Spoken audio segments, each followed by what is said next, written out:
첫 번째, 가로 열고 평안함. 그렇게 다시 말씀을 드리면 교회가 부흥하려면 평안해야 된답니다. 집이 잘 되려고 하면 어찌해야 될까요? 집도 마찬가지로 평안해야 된답니다. 사업장도 마찬가지로요. 잘 되려고 하면 평안할 때에 그 사업장이 사업의 번성과 창대와 형통의 복이 있을 줄로 믿습니다. 신곡을 썼던 단테가 마음속에 번민이 있습니다. 근심이 있습니다. 그래서 고민거리 때문에 잠을 자지 못하고 음식을 제대로 먹지를 못합니다. 그래서 수도원을 찾아갔습니다. 그랬더니 수도사가 얘기합니다. 당신이 원하는 것이 뭐냐? 당신이 무엇 때문에 그렇게 괴로워하느냐라고 물었습니다. 그랬더니 단테가 얘기를 뭐라고 얘기하냐면요. 나에게 필요한 것이 한 가지 있는데 내 마음속에 평화가 없습니다. 라고 그렇게 얘기했습니다. 평화가 없습니다라고. 그 단테는 얘기하기를 뭐라고 했냐면요. 진정한 평화는 다른 것 아니라 그분의 뜻 안에서 우리의 평화가 있다라고 얘기했습니다. 이제 알아야죠. 그분의 뜻이 뭔가? 누굴까요? 예수님 안에 진정한 평화가 있다라고 단테라는 사람은 그렇게 얘기를 했습니다. 오늘도 마찬가지입니다. 하나님의 뜻 안에서 평안함을 누릴 수 있기를 주의 이름으로 축원을 드립니다. 주님 안에서 평안함을 찾아야 된다라는 겁니다. 인간의 공포, 인간의 불안, 사람의 염려는 두 가지 때문에 그런답니다. 하나는 뭐냐면요. 걱정이에요. 걱정. 나에게 일어날 것이라고 미리 생각해서 걱정하는 일이 나로 하여금 불안하게 만들고 걱정하게 만들고 공포심을 갖게 한답니다. 병원에서 검진 받을 때는 그런 생각 안 들던가요? 종합검진을 받을 때 혹이라도 내 속에서 뭔가 좋지 못한 얘기를 내들으면 어쩌나라는 그 불안 심리가 우리 가운데 있는데요. 일어나지 않을 걸 미리 당겨서 하는 그런 이 공포심이 우리 가운데 있답니다. 그다음에 또 한 가지가 있어요. 그것은 뭐냐면요. 나에게 갑작스럽게 어려움이 닥쳤을 때에 곤란한 문제가 닥쳤을 때에 나는 해결할 수가 없다라고 미리 포기한다라는 거예요. 문제가 닥쳐도 얼마든지 주님 안에서 이겨나갈 수가 있습니다. 더 어려운 때도, 더 고통스러운 때도, 더 근심되고 염려가 될 때도 우리는 그대로 헤쳐나온 사람들입니다. 그러니까 너무 염려하지 마시라고요. 아멘. 너무 근심하지 마시라고요. 너무 쩔쩔맬 것 없다라는 거예요. 뭐냐면 그 어려웠던 때, 그 힘겨웠던 때, 그 곤란한 때도 마찬가지 우리는 헤쳐나왔을 뿐만 아니라 그때 든든하게 주님 붙잡고 살아왔던 사람들이 누구냐면요. 우리들입니다. 토마스 왓슨이라는 사람은 그렇게 얘기했습니다. 세상은 평화 속에서도 재난을 가져다 준대요. 잘 기억해야 돼요. 평화 속에서도 재난을 가져다 주지만 하나님은 재난 속에서도 능히 평화를 만들어 주시는 분이 하나님이시래요. 그게 다르지요? 평화 가운데 재난을 만들어준 건 세상이지만 그러나 재난 가운데서 평화를 만들어낼 수 있는 능력이 있는 분은 하나님이시래요. 그 사실이 기억되고 그 사실이 이해가 될 수 있기를 바랍니다. 왜 거룩한 부흥을 얘기하면서 제가 서두에 이렇게 단테의 평화를 얘기하고 또 사람의 마음속에 평화가 있어야 된다고 얘기를 할까요? 라는 거예요. 그건 다른 것 때문에 그런 것 아니에요. 교회 성장에서 가장 중요한 건 뭐냐면요. 평안함이에요. 평안함. 교회도 시끌벅적합니다. 오늘 또 모르겠어요. 여러분들 과연 누가 어디서 어떻게 시끌벅적하게 만들어 버렸는지요. 예배 가운데 혹여라도 마음이 헝클어졌다면 지금 정리정돈 잘해 은혜 받을 수 있어요. 예배 가운데 이미 사단에게 마음을 빼앗겼다라면 이 시간 은혜는 임하지 않습니다. 예배 준비를 잘하라고 얘기하죠. 그래야 예배 후에 성실한 또 건강한 교제를 나눌 수가 있는 겁니다. 교회 성장을 놓고 많은 사람들이 얘기합니다. 교회 성장 가운데 제일 중요한 성장은 뭐냐면요. 온전한 교회 성장이에요. 그럼 그것이 대체 뭘까요? 온전한 교회 성장이란 것이. 우리 교회는요, 다른 방법이 아니고요, 5가지로 성장이 되어졌으면 좋겠어요. 5가지로. 첫째는 뭐냐면요, 교회 성장 자체가 넓게 성장이 되어졌으면 좋겠습니다. 그것이 무슨 얘기일까요? 그전에 우리 표어로 사용한 적 있죠? 동서남북 사방으로 강물이 흘러 넘쳐나게 없어서 있겠잖아요. 넓게라는 건 다른 것 아니에요. 동쪽에도 교인이 있고 서쪽에도 남쪽에도 북쪽에도 교인이 있는 걸 얘기하는 겁니다. 다행히 우리 교회는 지금까지는 그럽니다. 뭐 수는 그렇게 많다고 볼 수는 없는데 넓게 성장한 기틀이 만들어졌는데 그렇게 숫자가 많아지는 것이 뭐냐면요, 온전한 교회 성장이라고 얘기할 수 있습니다. 두 번째 성장이 있어요. 두 번째 성장은 뭐냐면요, 깊게 성장을 해야 돼요. 깊게. 이 깊게라는 건 다른 것 아니에요. 예수 그리스도를 믿는 사람들이 질적인 성장이 이루어져야 된다는 겁니다. 1번의 숫자는 많은데 질적인 성장이 나타나지 않은 구원의 확신이 없기 때문에 사람들이 늘 뭡니까? 불안합니다. 그리고 안정감이 없습니다. 그러니까 뭔가 사업만 하려고 하기 때문에 난리법석이에요. 왜 그럴까요? 질적인 성장이 이루어지지 않고 인격에 대한 성숙함이라든가 믿음에 대한 깊이가 없기 때문에 그런 겁니다. 그러니까 과연 내 자신이 지금 어떤 신앙인가 잘 보라고요. 넓은 신앙인가 깊은 신앙인가. 세 번째 성장이 있습니다. 세 번째 성장은 뭐냐면요, 높게 성장하는 겁니다. 잘 기억하셔야 돼요. 그래야 목자들은 나중에 그걸 가지고 또 목장에서 사람들과 나눌 수 있겠잖아요. 높게 성장한다는 다른 것 아니에요. 하나님의 형상을 점점 더 닮아가는 거라고요. 오늘도 마찬가지예요. 우리 사랑하는 자녀들이 하나님의 형상을 점점 더 닮아가는. 그러니까 우리가 이 앞주에 서두에 말씀드렸어요. 교회는 세 종류가 있다라고 했어요. 첫째 교회는 뭔가요? 세습교인이 있다고 했어요. 부모를 통해서 나도 모르는 사이에 신앙을 가진 사람. 여기 머무르면 안 된다고 했어요. 반드시 뭐 해야 돼요? 학습해야 된다고 했어요. 배우고 익혀서 그리고 그 다음 단계인 성령 충만한 교인 가운데 들어가야 될 줄로 믿습니다. 그래야 그때부터 내 신앙이 나타나는 겁니다. 네 번째 온전한 교회 성장이 있습니다. 크게 성장하는 겁니다. 크게. 이 크게라는 건 다른 것 아니라 많은 사람들에게 영향력을 끼치라는 겁니다. 그러니까 제가 제일 조심하고 제일 많이 부탁한 게 뭐냐면 우리끼리만 하지 말라는 얘기를 가끔씩 할 때가 있어요. 이것이 좀 잘 안 지켜집니다. 그러니까 꼴불견 교회에 있었죠. 끼리끼리를 얘기한 적이 있잖아요. 10가지 얘기하면서요. 그런데 이것은 뭐냐면 영향력 때문에 그래요. 영향력 때문에. 그러니까 나를 중심으로 해서 나는 30대하고도 40대하고도 60대하고도 70대하고도 그렇게 동서남북으로 어울릴 수 있는 성도의 교제가 나타나야 될 줄로 믿습니다. 그리고 이것이 뭐냐면 크다라는 건 다른 것 아니라 영향력인데 하나님을 알지 못한 사람들에게도 영향력이 나타날 수 있으면 좋겠어요. 믿는 사람끼리만 좋은 교회는 뭔 의미가 있겠습니까? 하나님을 알지 못한 사람들에게도 좋은 교회가 되어야지요. 그리고 다섯 번째가 있습니다. 길게 성장을 했으면 좋겠습니다. 잠깐 반짝하고 시들어버린 그런 것 말고요. 점진적으로 차근차근 좋아지는 그런 걸 얘기하는 겁니다. 1년, 3년, 5년, 10년 그러면서 계속적으로 좋아지는 길게 성장되는 그런 교회. 그 5가지를 잘 기억하시라고요. 사람들이 그것만 기억합니다. 넓게를 기억하고 깊게를 기억하고 크게를 기억하고 높게를 기억하고 길게를 기억하는데요. 그것이 전부는 아니에요.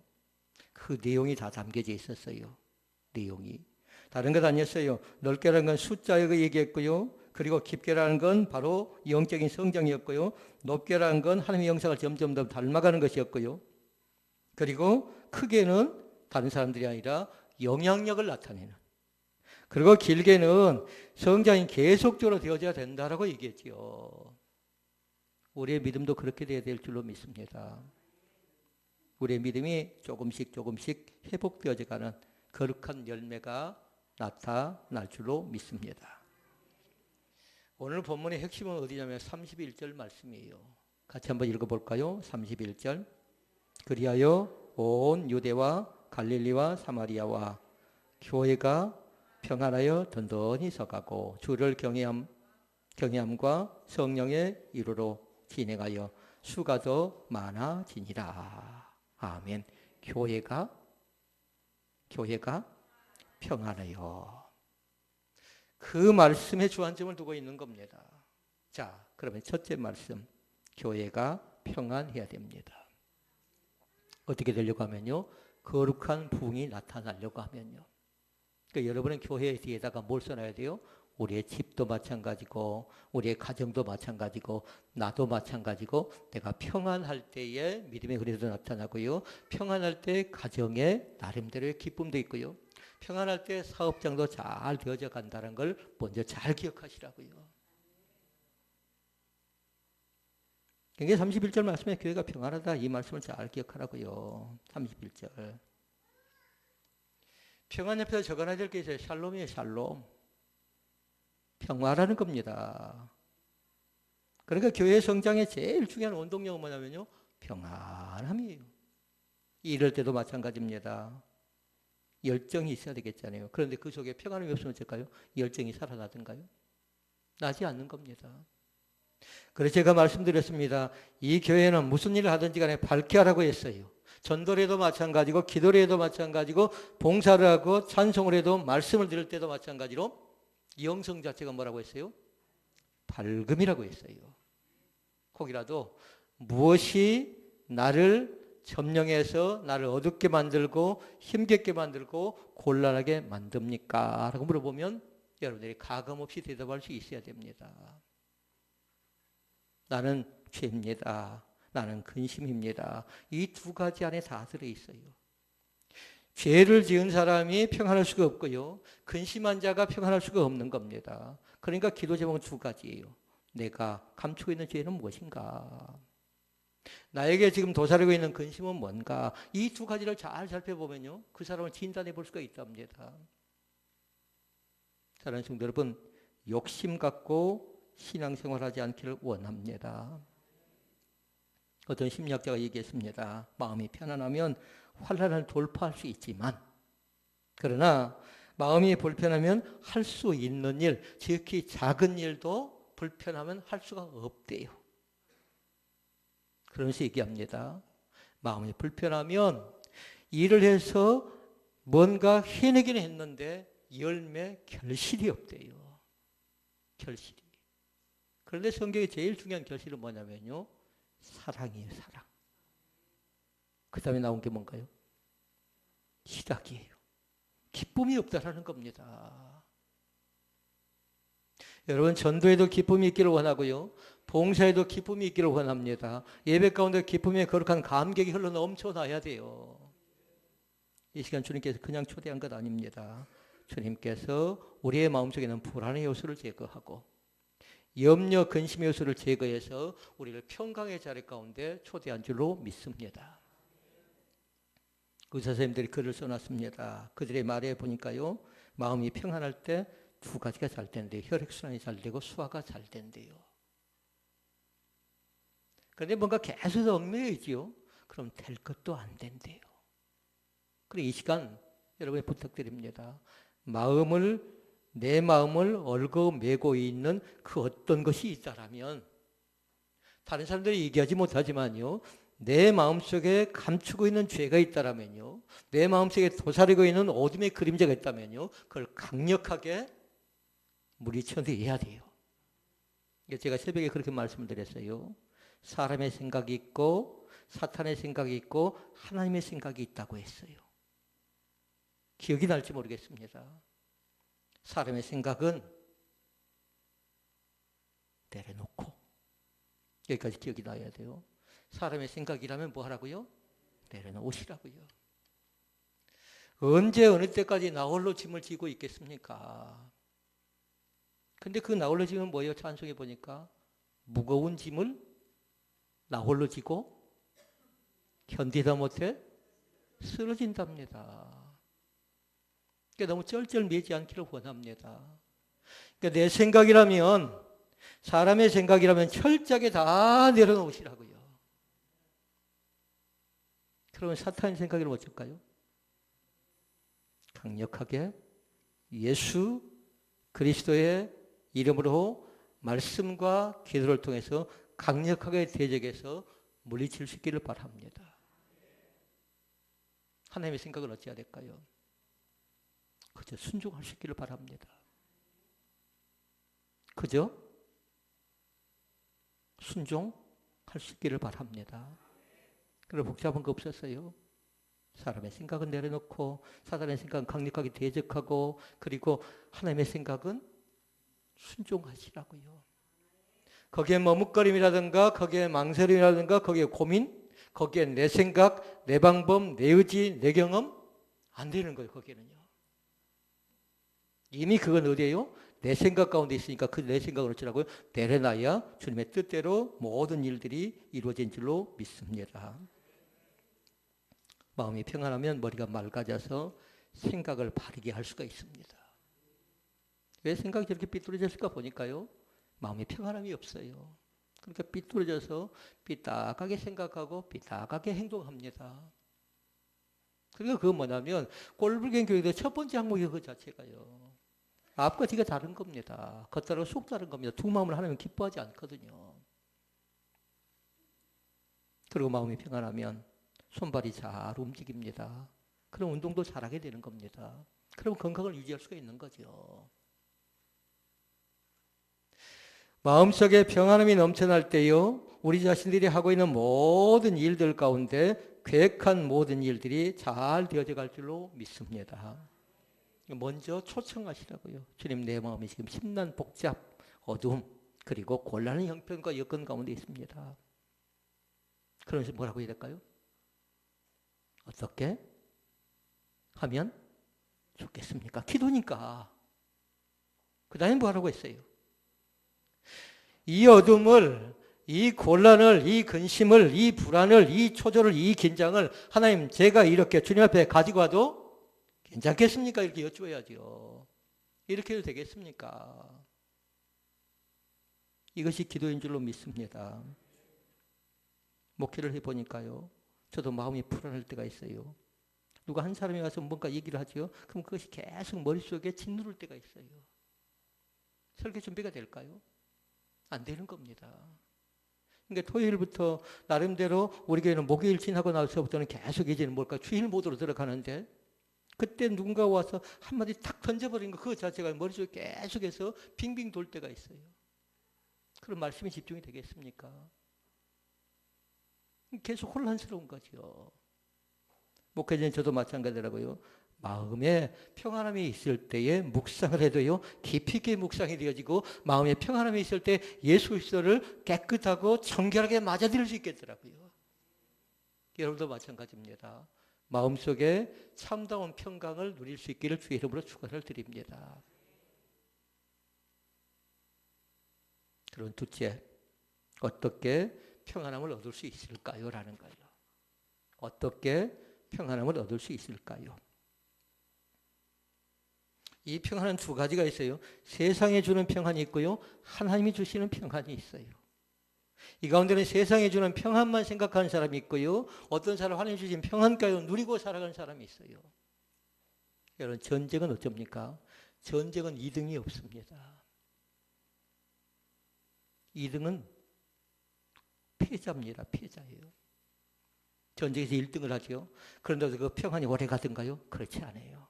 또 언제 또 저 땅을 저 나라가 저 사람이 돌변해서 우리를 쳐들어올까라는 그 불안이 있어요. 그게 세상의 평안이에요. 그러니까 세상의 평안은 일시적이라는 거예요. 그러나 하나님께 주신 평안은 다른 것 아니라 요한복음 14장 27절에 나옵니다.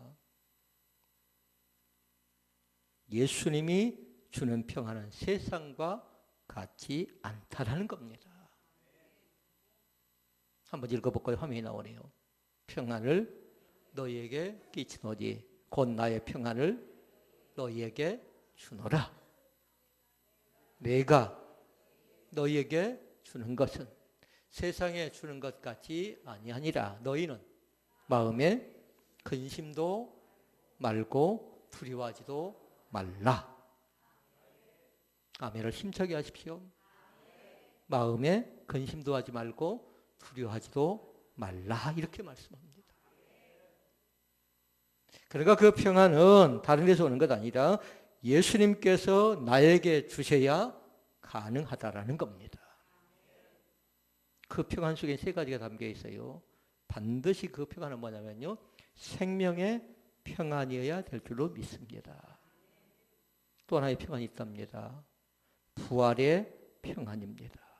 그래서 우리가 찬양을 그렇게 생명의 주의 멸류관 주봐도 없어서 고난주간에 부활절 때 부른 찬양이지요. 제가 그 찬양을 그래서 고른 겁니다.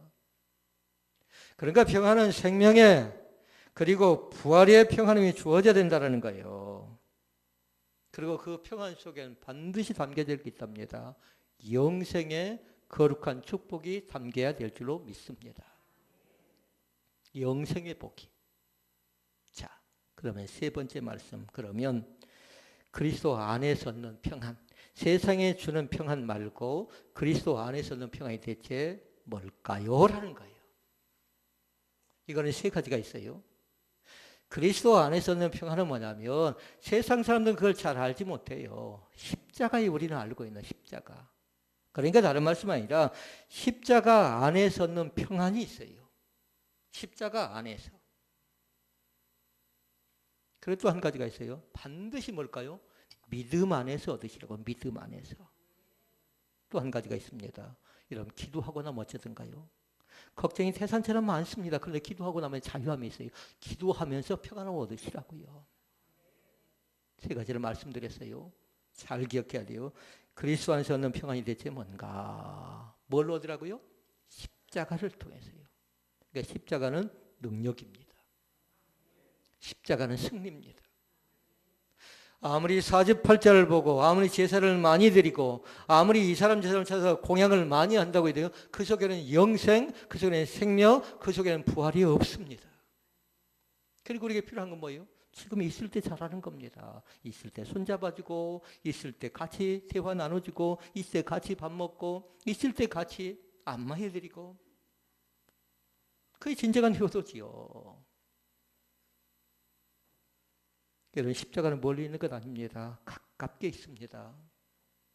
성 프란체스코가 있습니다. 그런데 어떤 날 길을 갑니다. 그런데 한 여성이 양동에다 물을 길러요. 그런데 지게에 짊어져야 되는데 지게에 짊어지지 않고 그 속에다 무슨 판자 같은 걸 그 안에 딱 집어넣습니다. 그러니까 묻습니다. 당신이 지금 물통을 쥐고 날라야 되는데 그 속에다 무엇을 그렇게 집어넣는 겁니까? 물어보니까 그렇게 얘기합니다. 이것이 뭔 줄 아냐고. 이것이. 이걸 넣어놔야 내가 짊어지고 갈 때에 이리 흔들리고 저리 흔들 때 물을 쏟지 않는다라는 겁니다. 그 판자의 역할이. 그래서 프란치스코가 그걸 생각했습니다. 다른 걸 생각하는 것 아니라 유명한 말을 합니다. 마음이 흔들립니까? 그리고 근심이 있습니까? 고통이 있습니까? 그러면서 사람들이 그렇게 얘기했어요. 우리의 마음속에 십자가를 집어넣으십시오라고 했어요. 이 말씀이 이해될 수 있기를 바랍니다. 물동에다가 나무 판자를 넣었던 것처럼 세상에 근심의 파도가 몰려오고 걱정의 파도가 밀려오고 실패의 파도가 좌절의 파도가 밀려올 때에 다른 것 아니라 그 속에다 뭘 넣으라고요? 십자가를 넣으라고요. 질병이 있습니까? 그때도 마찬가지 십자가를 딱 넣으시라고요. 십자가. 그래야 변한답니다. 그래야 달라진답니다. 그 다음에 두 번째, 믿음 안에서 가능한 일입니다. 주님께 주신 평안은요. 모든 것은 다 믿음 아니에요. 세상 안에서 얻는 건 일시적이고 잠깐 우리 가운데 있다가요. 나하고 관계가 되기 때문에 욕심에 끝나버리고 말거든요. 그런데 믿음 안에 딱 들어가죠. 그러면 내 것을 줘도 아깝지 않습니다. 내 시간을 들여도 아깝지 않습니다. 저는 어쨌습니까? 믿음 안에 살지 못하니까 쩔쩔매지요. 그런데 지금은 그렇지 않습니다. 하나님이 주시는 힘이 있기 때문에 그렇습니다. 하나님이 주시는 능력이 있기 때문에 그런 겁니다. 그러니까 진정한 평안은 다른 데서 오는 것 아니라 위로부터 주시는 하나님의 평안인 줄로 믿습니다. 그럼 누가 그 평안을 누릴 수 있을까요? 저는 그렇게 생각합니다. 세 종류의 사람이 있는데요. 하나님과 함께하는 사람이 바로 믿음 안에서 평안을 누릴 수 있습니다. 오늘도 하나님과 함께 하십니까? 그러면 그 평안을 누릴 수 있는 자격이 있다고요. 그 다음에 하나님과 함께하는 사람, 다음에 뭐냐면요. 하나님만 믿고 의지하는 사람이 있어요. 세상의 경험을 믿는 사람도 있고 부모를 믿는 사람도 있고 지식을 믿는 사람도 있고요. 전통과 문화만 믿는 사람이 있어요. 그러나 그렇지 않아요. 하나님 믿고 의지하시라고요. 하나님 믿고 의지하시라고요. 그 길을 가는 겁니다. 한 걸음씩 한 걸음씩 그 길을 가는 거라고요. 왜요? 주님을 믿기 때문에, 주님을 의지하기 때문에. 하나님과 함께하는 사람이 있는가 하면 하나님을 믿고 의지하는 사람도 있고요. 또 세 번째가 있어요. 세 번째 종류의 사람은 뭐냐면요. 하나님을 기쁘시게 해드리는 사람이 있어요. 하나님을 기쁘시게. 427장이 우리 가운데 증거합니다. 내가 매일 기쁘게 순례의 길을 행하면 주의 팔이 나를 안보함이래요.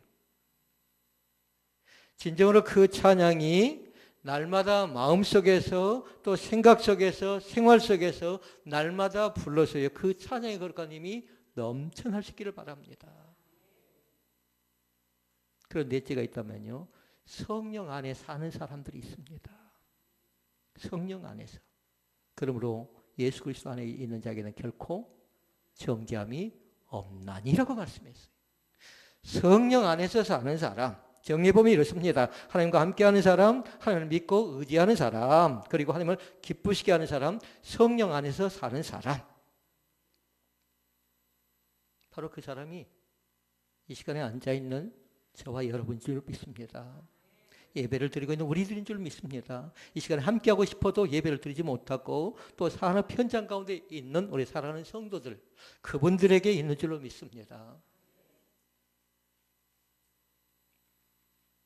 잘 기억해야 돼요.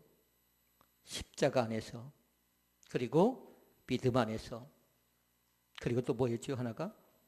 기도함으로 얻는 평안함입니다. 기도하면요, 근심이 태산처럼 있는 것이 한꺼번에 다 사라진 것 아니에요. 기도하면 즉각 응답이 나타나는 것 아니에요. 그럼에도 불구하고 기도하면요, 그렇게 나타납니다. 아무것도 염려하지 말고 오직 모든 일에 기도와 간구로 너희 구할 것을 감사하노라 하나님께 아뢰래요. 그때 해야 될 게 뭐예요? 기도할 때? 서두르지 않으라고요. 염려하지 않는 거예요. 근심하지 않는 거예요. 염려하면 근심하면 될 것도 할 수 있는 것도 못한다라는 거예요. 우리 자신들을 너무 초라하게 만들지 말고 너무 위축시키지 않기를 원합니다. 우리 안에 가능성이 있어요. 왜냐하면 성령 안에 사는 사람들에게는요, 가능성의 열매가 얼마든지 있는 줄로 믿습니다. 오늘도 복 있는 성도들 되실 수 있기를 바랍니다. 주님께서 기도한 자에게 평강을 주십니다.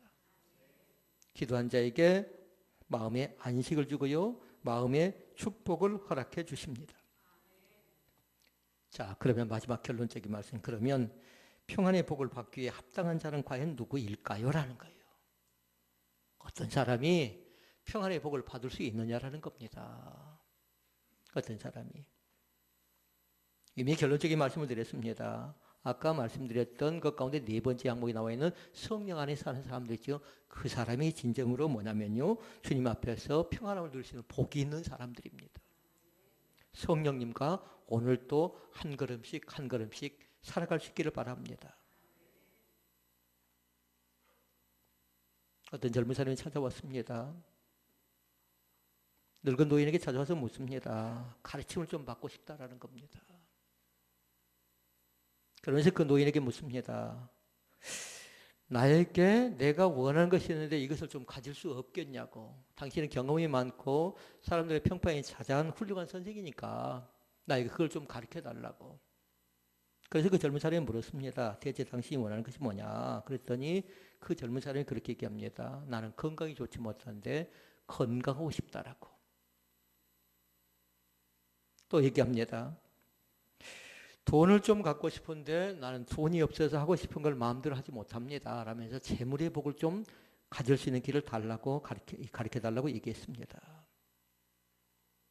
그리고 자기는 사회적 약자에서 신체적으로 여러 가지 어려운 문제가 있는데 외모가 이럽니다라고 얘기합니다. 그러면서 외모가 좀 다른 사람보다 떨어지니까 외모에 대한 자신감이 없는데 외모가 좀 좋았으면 좋겠습니다 라고 얘기하고요. 그럼 또 얘기합니다. 재능이 있어야 되겠다고 하고 권력도 있었으면 좋겠다라고 하고 명예도 있었으면 좋겠다라고 합니다.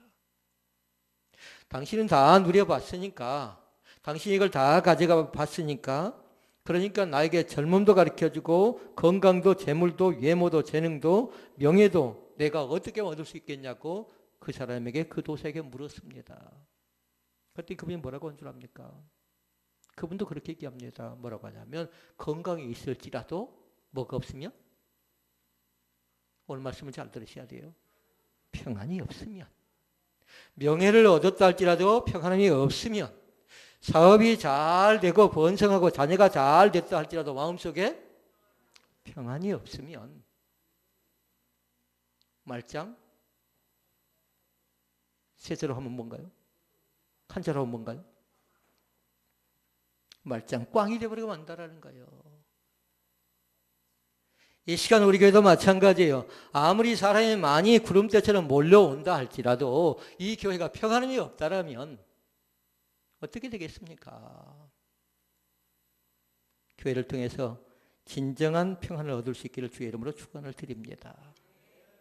민수기 말씀해 보니까 아론의 축복이 나옵니다. 그런데 그 축복의 내용 가운데 뭐라고 한 줄 압니까? 그렇게 얘기합니다. 여호와는 그 얼굴을 향하여 드사 뭐라고 하시던가요? 평강 주시기를 원한다라고 말씀합니다. 우리 주님께서 말씀합니다. 이 시간에 말씀합니다. 평강이 너희에게 있을지어다 하고 선포합니다. 오늘 그 평강을 누리는 귀한 믿음의 사람들 되시기를 주의 이름으로 축원을 드립니다. 은혜로우신 아버지, 오늘 또 진정한 부흥을, 거룩한 부흥을 허락할 때에